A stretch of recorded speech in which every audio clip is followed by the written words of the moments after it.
On le sait, le sentiment de légitimité ou d'appartenance se construit en partie grâce aux représentations. En compagnie de Sarah, Leïla et Esther, nous discuterons de la place que tiennent les femmes de la diaspora africaine dans l'espace médiatique montréalais. Nous aborderons également la manière dont les médias alternatifs tentent de venir combler ce besoin de représentation.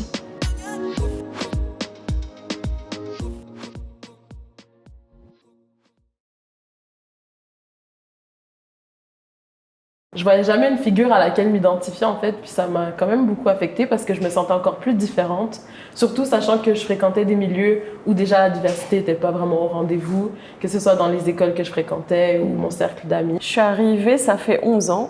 Et au début, j'habitais chez mon oncle et ma tante, donc il y avait la télé. Parce qu'après, j'ai arrêté donc la télé mainstream.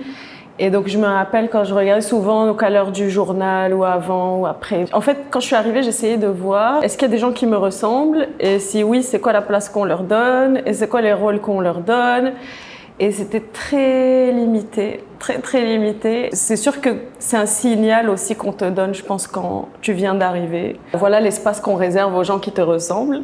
Pour moi, c'était très spécial parce que je suis arrivée avec une espèce d'a priori, là. En fait, je suis née ici, donc mes parents, même s'ils m'ont élevée au Maroc, m'avaient dit tu seras chez toi quand tu vas aller à Montréal. Puis là, j'arrive, puis je me rends compte, je suis comme une étrangère, en fait. Je suis l'autre, avec un grand A, puis que je me retrouve pas, puis que je suis en fait dans la catégorie des minorités visibles. Je mets des guillemets là, encore une fois, mais je suis comme... Qu'est-ce que ça veut dire le mot visible là-dedans? Ça veut dire que ça se voit que je suis différente de ce qui est considéré comme la référence. Puis c'est ça, très vite, ça m'a amené dans ces réflexions-là, puis de comprendre en fait la place qu'on me donne dans la société, c'est ça, si je me fie à ce que je vois dans la télé.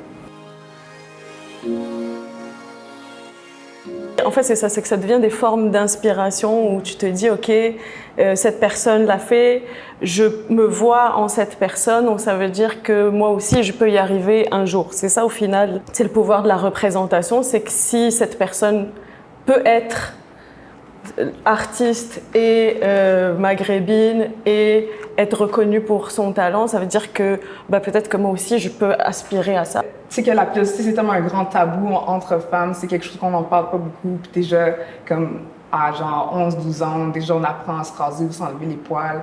Donc il y a tout ça que, tu sais, que quand je regarde mon corps, je voyais que comme j'aimais pas mon corps en fait, j'aimais pas mon corps, puis j'étais comme, j'ai tout fait pour le changer, mais c'était genre pas assez.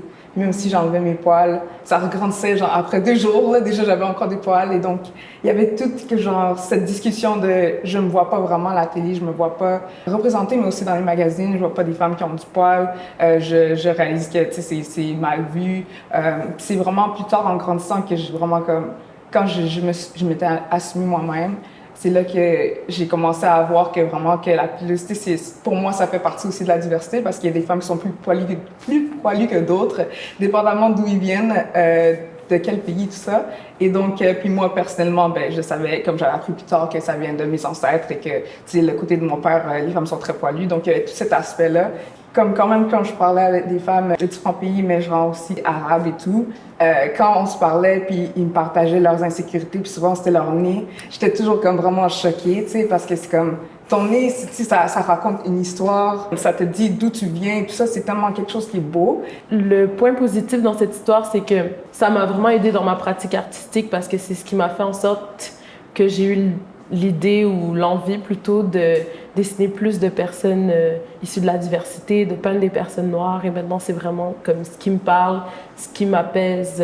C'est un peu comme une thérapie. Je l'ai transformé en force, mais je trouve que j'ai besoin d'en parler. J'ai besoin de dire comment ça m'a affectée, puis en quoi le fait de voir personne qui me ressemblait en grandissant, surtout dans des phases de ta vie où tu as besoin de te sentir comme inclus.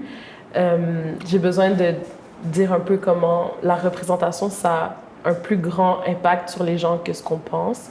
Et aussi le fait de voir des représentations toujours négatives ou stéréotypées, toujours les mêmes rôles, c'est quelque chose de vraiment lassant. Et sur nous, ça nous donne l'impression qu'on est juste coincé dans cette boîte, dans ce stéréotype. Tu sais, le stéréotype aussi, surtout dans les films américains, de la angry black woman, qui est toujours, qui parle avec des grandes manières, puis qui est super extravertie, comme oui, il y en a, mais c'est pas juste ça, tu sais. Donc, c'est intéressant aussi de pouvoir voir les différentes facettes qu'on peut avoir. Des stéréotypes, ce que ça amène, c'est qu'en fait, on a toujours des places limitées. C'est deux personnes différentes. C'est comme, OK, on va aller chercher tel profil, parce que ça prend une personne maghrébine. Tu sais, j'essaie d'imaginer comment les choses sont créées. On va essayer de chercher telle autre personne ou telle autre origine ou couleur de peau, etc. Puis, donc, à chaque fois, on va être représenté par un certain profil qui va toujours rassembler plein de choses en même temps. Et c'est comme si on n'a pas le droit à de la complexité, genre. On n'a pas le droit d'avoir plusieurs facettes, plusieurs personnes maghrébines en même temps, plusieurs personnes noires en même temps dans un show et de voir différentes façons d'être comme maghrébin ou noir ou asiatique ou autre chose.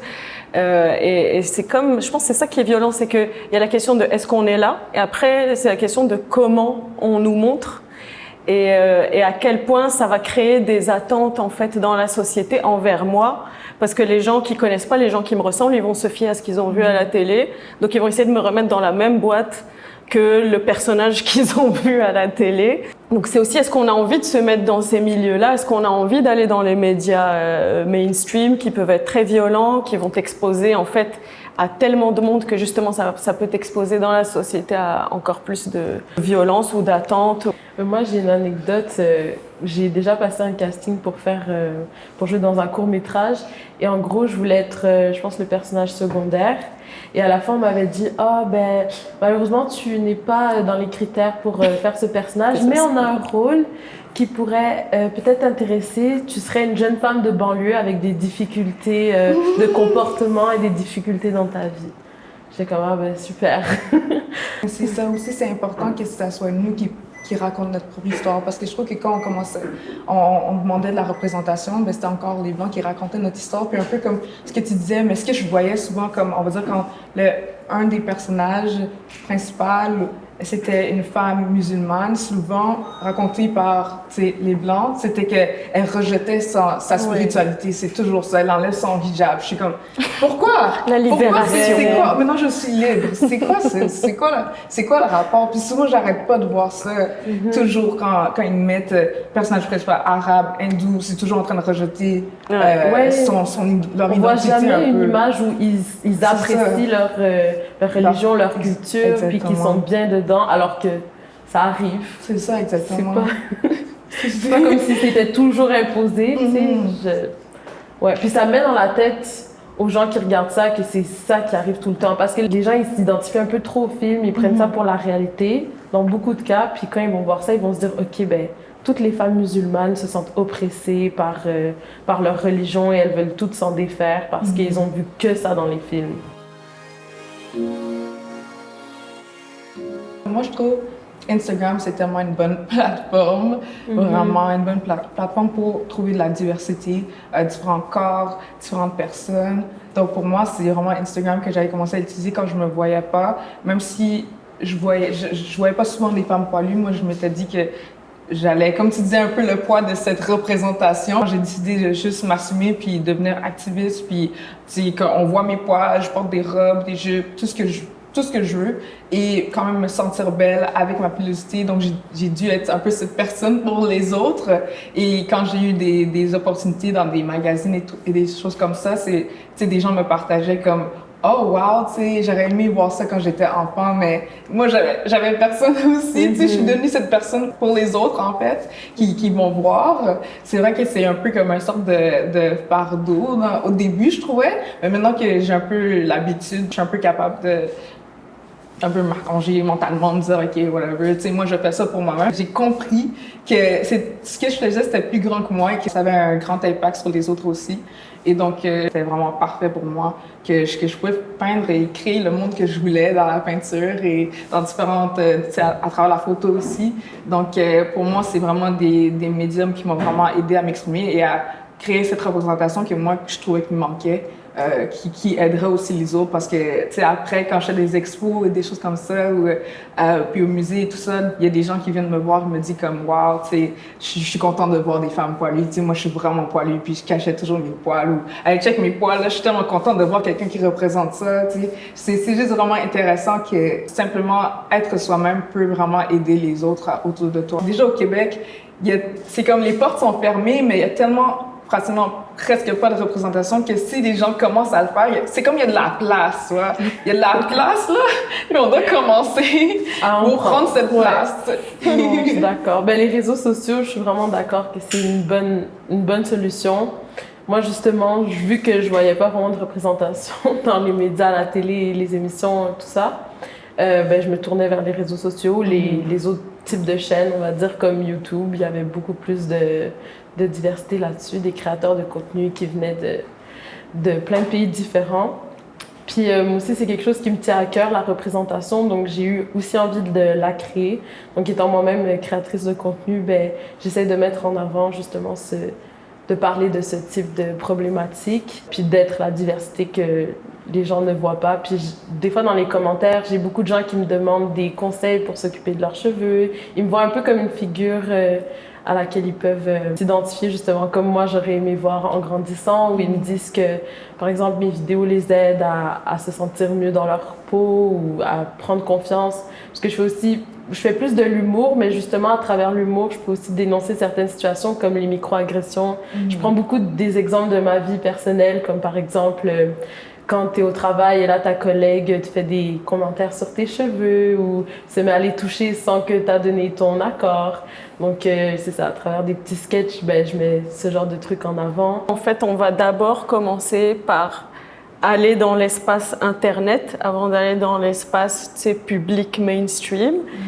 Puis qu'après, en fait, on va faire en sorte d'être suffisamment successful pour qu'après, il y a quelqu'un du public mainstream qui va dire « Ah, ok, peut-être en fait on peut donner de la place à ça. Parce que finalement, ça attire suffisamment de monde. On n'avait pas vu ça comme ça. Il y a quelque chose que je trouve tellement dérangeant. En fait, bah, tant mieux là, si on peut aussi investir des espaces qui vont toucher plus de monde. Mais encore une fois, c'est dans la même logique là que je disais au début, qui est dérangeante là il faut mériter cet espace-là, se battre pour plus que alors que les autres ils l'ont d'office. C'est ça. Et en fait, il y a même parfois, je me pose la question, est-ce qu'on veut investir ces espaces-là? C'est à quel point c'est quelque chose qu'on veut faire, d'aller dans le mainstream, d'aller dans ce qui va toucher la majorité, parce que, encore une fois, c'est aussi se mettre en position de vulnérabilité. On ne va pas être jugé de la même façon. C'est-à-dire, une fois que je sais que je suis regardée par tout le Québec versus, je ne sais pas, une certaine audience ou une tranche de population ciblée de gens qui me ressemblent plus, j'imagine que le regard sur moi, il va être plus dur. Puis c'est quelque chose que j'ai vu, c'est-à-dire que, mettons, je sais pas, il y a une femme qui arrive ou qui est dans un poste à très haute responsabilité. Soit elle va arriver là, puis on va le critiquer dans les médias mainstream, soit on va lui enlever ce poste-là, puis ça va s'en suivre toutes sortes de polémiques, comme on l'a vu arriver récemment, là, avec plusieurs femmes qui sont arrivées à des postes de responsabilité, qui étaient des femmes racisées, puis qui ont eu des couvertures médiatiques, comme moi, qui m'ont créé de l'anxiété. Parce que moi, qu'est-ce que je me dis? Je me dis, ben, si un jour c'est moi, voilà, c'est ça qui m'attend. C'est-à-dire qu'à la moindre erreur, au moindre faux pas, on va être impardonnable avec toi. C'est comme si parfois j'ai l'impression qu'on attend qu'on fasse des erreurs.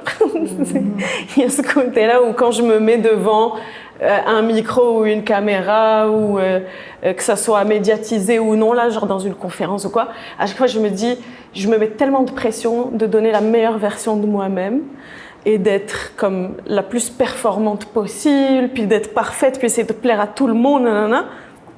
Alors que c'est impossible de plaire à tout le monde.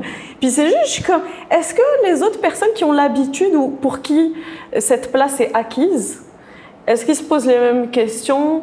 J'ai pas l'impression. Si on est aussi capable de se créer nos espaces et si on est aussi capable d'investir, quand on a l'énergie, quand on a la force de faire face à ce regard-là, les espaces dominants, mais je pense qu'il faut aussi faire attention à pas se mettre la pression de il faut que je le fasse parce que les autres n'ont pas la chance. Ou parce que... C'est parce qu'il y a aussi ces logiques-là, j'ai l'impression, dans lesquelles parfois on peut entrer.